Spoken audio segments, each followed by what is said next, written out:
जय हिंद साथियों, मैं निखिल।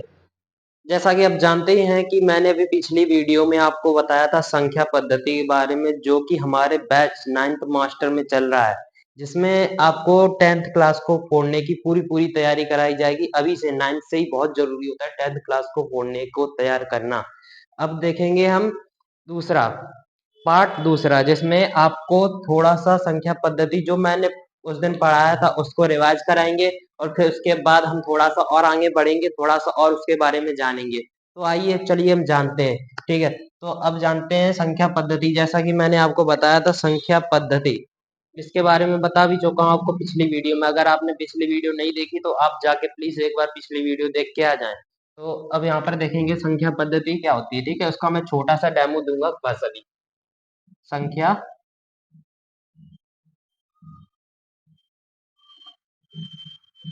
पद्धति, ठीक है। अब मैंने बताया था कि इसमें दो टॉपिक इम्पोर्टेंट है। ठीक है, कौन से? अब इसमें दो टॉपिक इम्पोर्टेंट है। पहला टॉपिक हमारा था संख्या के प्रकार,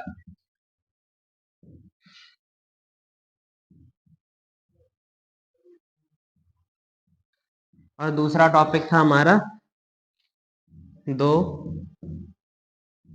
संख्याओं सॉरी दो परमेय संख्याओं के बीच अंतर।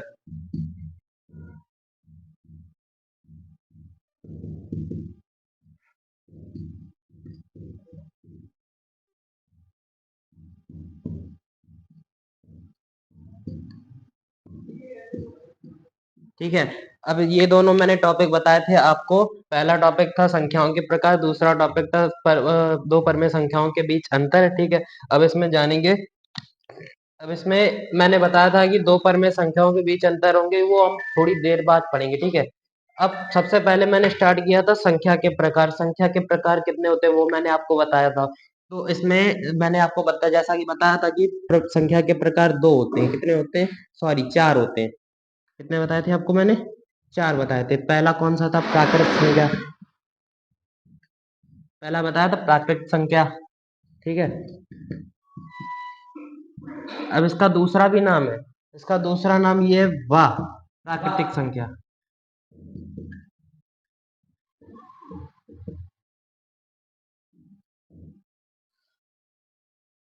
ठीक है, ये आपको मैं पहले बता चुका हूँ। ठीक है, अब मैंने आपको इनके बारे में बताया था। अब इसमें दूसरा टॉपिक मैंने बताया था पूर्ण संख्याएं। तीसरा बताया था पूर्णांक। चौथा बताया था भिन्न। ठीक है, इतना मैं आपको बता चुका हूँ। अब इसके बाद अब मैं इसमें थोड़ा थोड़ा और बताना चाहूंगा कि मैंने जैसा कि आपको वीडियो शुरू होने से पहले ही बताया था कि मैं आपको थोड़ा थोड़ा रिवाइज करा रहा हूँ, उसके आगे हम फिर से बढ़ेंगे। तो इसमें अब थोड़ा थोड़ा आपको जैसे रिवाइज होगा कि जो प्राकृतिक संख्या होती है वो क्या आपने बचपन से ही पढ़ रखी है। जो एक से अनंत, एक से स्टार्ट होती है, 1 2 3 4 5 6 और अनंत तक जाती है। ठीक है, इन्फिनाइट। अब उसके बाद हमने पढ़ी थी पूर्ण संख्याएं। अब जैसा कि मैंने उस दिन बताया था आपको कि आपके क्लासमेट में कोई आपके भाई है। अब उसने पूछा कि इसमें 5 से पहले 4 आया, 4 से पहले 3 आ रहा, 3 से पहले 2, 2 से पहले क्यों नहीं कुछ आ रहा। तो इसमें पूर्ण संख्या में वही कर दिया हमने। अब ये बताओ, अब जब है ना इसमें है ना जीरो आगे लगा देंगे तो ये है ना एक ही डिपार्ट में पहुंच जाएगा, एक में पहुंच जाएगा, फिर इसमें मिस्टेक होगी। तो इसमें क्या किया, अब इसका भी कोई अलग दूसरा डिपार्ट बनना चाहिए। हमने सोचा इसका भी एक नया डिपार्ट बनना चाहिए, तो इसमें नया बना दिया। इसमें क्या कर दिया, पूर्ण संख्याएं जो कि जीरो से स्टार्ट होती है, 1 2 3 4 इनफिनाइट। ठीक है, अब उसके बाद पूर्णांक। अब फिर से कोई आया, उसने भी कह दिया कि इससे आगे क्यों नहीं, जैसे वन से पहले टू है, आई मीन 4 से पहले 3 है, 3 से पहले 2 है, 2 से पहले 1 है, 1 से पहले 0 है। अब 0 से भी पहले क्यों कुछ नहीं है? तो उसने बताया कि -1 होगा, -2 होगा, -3 होगा। ठीक है, अब ये इतना हो गया -3 तक। अब इसका भी कोई दूसरा डिपार्ट बनना चाहिए था। ठीक है, तो उन्होंने सबने पूछा कि अब इसका क्या करना चाहिए। तो आपकी मैडम ने कहा कि अब इसका भी दूसरा डिपार्ट बनेगा। इसका दूसरा डिपार्ट का नाम क्या रखना चाहिए? तो आपने बताया पूर्ण संख्या नाम रखना चाहिए। तो इसका नाम रख दिया हमने पूर्णांक। ठीक है, तो इसका जब आपने आपकी मैडम ने बताया इसका नाम पूर्णांक रखना चाहिए, तो इसका नाम आपने रख दिया पूर्णांक, जिसमें कि जीरो बीच में आ जाता है, ठीक है। जिसमें क्या जीरो बीच में आ जाएगा। अब जीरो से पहले one, one, two, two, three, four. फिर उस इसके बाद इस तरफ चले तो -1, फिर -2, फिर -3, फिर -4, ठीक है।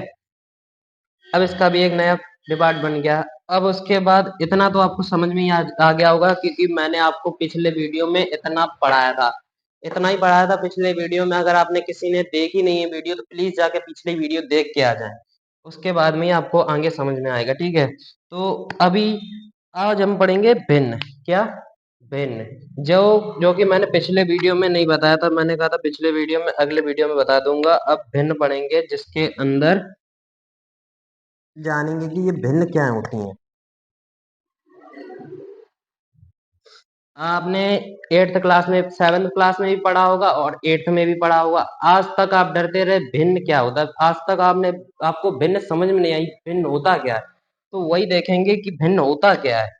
आपको आज इतने सरल तरीके से समझ में आ जाएगा कि भिन्न क्या होता है। देखो, भिन्न की मात्र 3 डेफिनेशन है। कितनी? 3 डेफिनेशन है। अब इसमें हम ऊपर मिटा देते हैं। आपको अगर इतना स्क्रीनशॉट लेना हो तो ले लीजिए। अब आप इसमें ऊपर मिटा देते हैं। अब इसमें, क्योंकि भिन्न थोड़ा बड़ा टॉपिक है, यहाँ पर बनेगा नहीं, इसलिए इतना हम रेज कर देते हैं,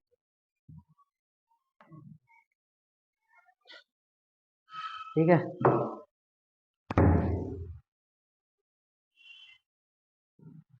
भिन्न। अब इसमें मेन चीज होती है 3 लाइंस, 3 हेडिंग है। इनकी बहुत इंपॉर्टेंट होती है। क्या? 3 हेडिंग है। पहली कौन सी होती है? पहली होती है कि जो भिन्न है वो अंश बटे हर के रूप में लिखी होनी चाहिए। कैसी? अंश बटे हर के रूप में। अंश बटे हर। और दूसरी कंडीशन क्या है?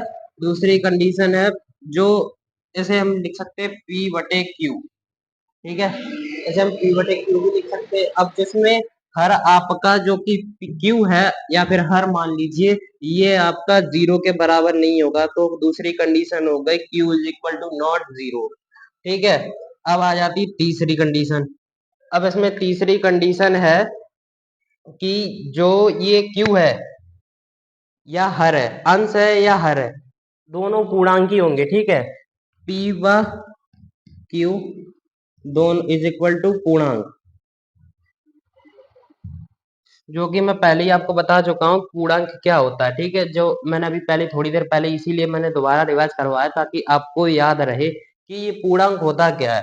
जो माइनस के अनंत से 3, माइनस का 2, माइनस का 1, 0, 1, 1, 2, 3, 4, 5, अनंत तक।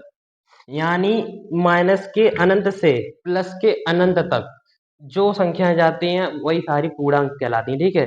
अब आप इसमें कहेंगे कि ये बीच में जीरो है, ये धनात्मक में जाएगा या ऋणात्मक में। तो आपको बता दूं कि ना तो ये जीरो धनात्मक है, ना तो ये जीरो धनात्मक में जाता है, और ना तो ये ऋणात्मक में जाता है।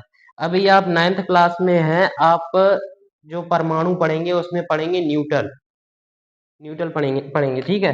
अब ये उसी से समझ लीजिए आप कि जो जीरो है वो एकदम न्यूट्रल है। क्या है? न्यूट्रल है। ना तो ये धनात्मक में है, ना तो ऋणात्मक में है, ठीक है। अब आपने ये 3 कंडीशन पढ़ ली भिन्न की। कितनी? अंश बटे हर, Q is equal to not zero, पूर्णांक पी बटे क्यू, ठीक है। अब इसमें भिन्न के पता, मैं एक इंपॉर्टेंट चीज बताना भूल गया, क्योंकि जो भिन्न होते हैं इसके भी 3 प्रकार होते हैं। कितने? 3 प्रकार होते हैं। कौन कौन से? तो इसके 3 प्रकार होते हैं। देखिए, पहले 3 प्रकार होंगे।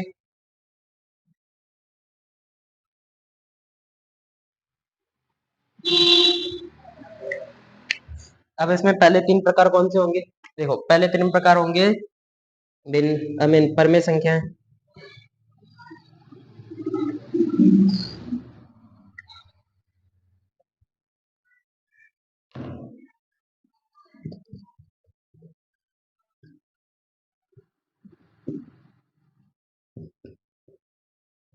दूसरी अपरिमेय संख्याएं,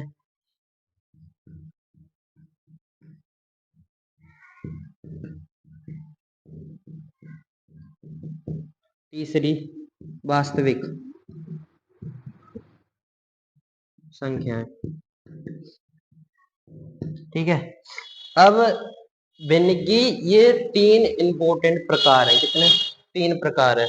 कौन कौन से? परिमेय संख्याएं, अपरिमेय संख्याएं, वास्तविक संख्याएं। अब सबसे पहले हम इसमें जानेंगे परिमेय संख्याएं क्या होती है। जैसा कि मैंने अभी आपको बताया था कि भिन्न क्या होती है। ठीक है, भिन्न के मैंने प्रकार समझाए थे केवल, पर उसमें से आप एक डेफिनेशन हटा देना कि जो सारी संख्या होती हैं वो पूर्णांक होती हैं। अब इसमें क्या करना है आपको? अब परिमेय संख्या को जानेंगे। ठीक है, इसमें किससे जानेंगे? परमेय संख्या को। अब परमेय संख्या के अंदर जानेंगे कि परमेय संख्याएं क्या होती हैं। तो परमेय संख्याएं वे होती हैं जो जिसके अंश और हर दोनों ही पूर्णांक हो। क्या हो? पूर्णांक हो। जैसे अंश व हर दोनों ही पूर्णांक हो। ये फर्स्ट कंडीशन है इसकी। सेकंड कंडीशन है जिसके जो कि अंश अंश बराबर 0 हो तो कोई दिक्कत नहीं है, तो चलेगा। ठीक है, कॉमा हर बराबर 0 नहीं होना चाहिए। हर, या इसमें क्यू लिख दीजिए आप, बराबर 0 नहीं, इज इक्वल टू नॉट 0 होना चाहिए। ठीक है, ये दो कंडीशन है। क्या? ये दो कंडीशन जिसमें हर बराबर, अरे Q is equal to not 0 और अंश इज इक्वल टू 0 हो सकता है, कोई दिक्कत नहीं है इसमें। पी बटे क्यू, क्या? पी बटे क्यू जिसे हम लिख सकते हैं। अब इसमें आप देखेंगे कि परमेय संख्याएं की दो कंडीशन तो मैंने बता दी। तीसरी कंडीशन क्या है? तीसरी कंडीशन है सभी दोनों अंश व हर, आई मीन सॉरी, तीसरी कंडीशन ये है कि जो परमेय संख्या है या फिर भिन्न, एक ही बात है। अगर भिन्न भिन्न में मैं बता चुका हूं कि अंश बटे हर होना जरूरी है। अंश बटे हर होना जरूरी है, जो पी बटे क्यू की लिख सकते हैं। ठीक है, अब ये होना जरूरी है। अब ये तीन कंडीशन समझ गए होंगे, ये तीन कंडीशन होना जरूरी है। अब इसका हम एग्जाम्पल देखेंगे, परमेय संख्या का एग्जाम्पल। तो परमेय संख्या का एग्जाम्पल देखें तो अब इसके हम एग्जाम्पल देखेंगे। इसके एग्जाम्पल क्या है? जैसे पी बटे, आई मीन मैंने जैसा कि बताया कि ये तीन कंडीशन होगी तो ही ये परमेय संख्या होगी। क्या? जब ये तीन कंडीशनें होंगी तभी परमेय संख्या होगी। पहली ये तीन कंडीशनें। अब चेक करेंगे कि ये तीन कंडीशनें सच में होगी तो ही परमेय संख्या होगी। तो अब देखते हैं -2/5, क्या ये परमेय संख्या है? तो अब जाने कि क्या ये परमेय संख्या है। तो मैंने जैसे बताया था यहाँ पर कि Q is equal to not 0 होना चाहिए, कोई दिक्कत नहीं। यहाँ पर हमारा Q है जो है हर, वो अभी 0 नहीं है। यहाँ पर ये अंश है, ये हर है। ना हमारा अंश 0 है, ना हमारा हर 0 है। ठीक है, हमारा हर 5 है, अंश माइनस का 2 है। अब मैंने बताया था दूसरी कंडीशन थी कि अंश व हर दोनों ही पूर्णांक होने चाहिए। जैसा कि मैंने आपको थोड़ी देर पहले रिवाइज कराया था, उसमें बताया था कि जो अंश वो पूर्णांक होते हैं वो माइनस के अनंत से प्लस के अनंत तक जाते हैं। ठीक है, तो इसमें अब देखेंगे कि माइनस के अनंत से प्लस के अनंत तक जाते हैं तो वो पूर्णांक होते हैं सारे। अब यहाँ पर देखिए -2, ये क्या है? पूर्णांक संख्या है। और 5 5 भी एक पूर्णांक संख्या है। तो हमारी दूसरी कंडीशन से भी ये सिद्ध हो गया कि ये परमेय संख्या है। ठीक है, पहली कंडीशन तो हमने देख ली, Q is equal to not 0 है, हाँ ये परमेय संख्या है। दूसरी कंडीशन है अंश बटे अंश व हर पूर्णांक नहीं होने चाहिए, आई मीन पूर्णांक होने चाहिए, सॉरी, वो भी देख लिया आपने कि हाँ इसमें भी परमेय संख्या है। अब तीसरी कंडीशन क्या? ये अंश बटे हर में लिखी है, पी बटे क्यू के रूप में लिखी है। तो अब यहाँ पे ये भी देख सकते हैं पी बटे क्यू के रूप में लिखी है। अब दूसरा एग्जाम्पल देखते हैं, 0/3, 0/3। अब क्या ये परमेय संख्या है? अब आप इसमें कह सकते हैं ये परमेय संख्या है। तो आइए चलिए जानते हैं कि ये परमेय संख्या है या नहीं है। तो यहाँ पर हो जाएगा ये अंश, ये हो जाएगा हर, ठीक है। यानी ये हो गया P, ये हो गया Q। अब इसमें P बटे Q के रूप में तो लिखी है, हमारी पहली डेफिनेशन यानी तीसरी डेफिनेशन थी P बटे Q के रूप में लिखा जरूरी होना चाहिए, P बटे Q के रूप में लिखी है। दूसरी कंडीशन थी अंश 0 के बराबर हो चलेगा, कोई दिक्कत नहीं, पर Q is equal to not 0, ये 0 के बराबर नहीं होना चाहिए। अब दूसरी कंडीशन भी पूरी प्रूफ हो गई कि जो Q है वो 0 के बराबर नहीं है, अंश 0 है, ठीक है।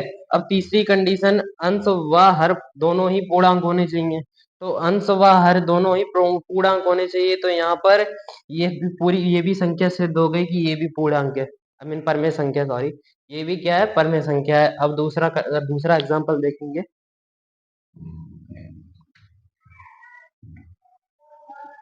यहाँ पर दूसरा एग्जांपल देखते हैं, 2.5, क्या 2.5। अब इसमें जानेंगे कि क्या ये परमेय संख्या है, तो इसमें भी आप चेक कर सकते हैं परमेय संख्या है या नहीं है। पहले तो आप ये पूरी संख्या लिख दीजिए, क्या पूरी संख्या लिख लीजिए 2.5। अगर आपने 6th 7th 8th में अगर आपने अच्छे से पढ़ा हो तो आप जानते होंगे कि दशमलव को कैसे हटाना है और कैसे लगाना है। अगर आपने नहीं पढ़ा तो आप कमेंट में बता सकते हैं, हम उसे जरूर पढ़ाएंगे, ठीक है। तो अगर इसमें दशमलव को हटाते हैं, अगर इसे दशमलव को हटाएंगे तो यहाँ पर एक जीरो लगेगा। अगर दशमलव के पीछे दो जीरो होते तो आई मीन दशमलव के पीछे दो अंक होते तो यहाँ पर दो जीरो लगते, दशमलव के पीछे तीन जीरो होते तो यहाँ पर तीन अंक लगते, दशमलव के पीछे चार जीरो होते तो यहाँ पर चार जीरो लगते, ठीक है। जैसे कि 10,000 हो जाता, अगर यहाँ पर जैसे होता कि 2.5683। अब यहाँ पर दशमलव के पीछे चार अंक हैं तो यहाँ पर हो जाता है 25683 अपॉन 1 1 2 3 4 4, बस ये हो जाता है, ठीक है। अब जैसे कि यहाँ पर आप समझ ही गए होंगे दशमलव को कैसे हटाते, तो यहाँ पर 10 हो गया। अब इसे हम काट देते पूरा पूरा, जो 5 से डिवाइड हो रहे हैं दोनों, 5 दूनी 10, 5 पचम 25, ठीक है।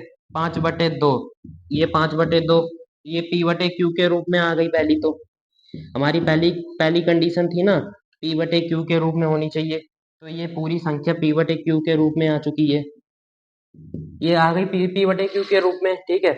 अब ये P बटे Q के रूप में तो है। अब दूसरी condition Q is equal to not 0, नहीं है 0। अब तीसरी कंडीशन अंश व हर दोनों ही पूर्णांक होने चाहिए, 5/2 दोनों ही पूर्णांक है, ठीक है। तो आप इतना समझ गए होंगे, तो आज के लिए हम इतना ही रखते हैं, आपको मिलते हैं अगली वीडियो में। अगर आपको कोई डाउट रह गया हो तो आप हमें कमेंट में जरूर बता सकते हैं। चलिए मिलते हैं अगले वीडियो में, ठीक है।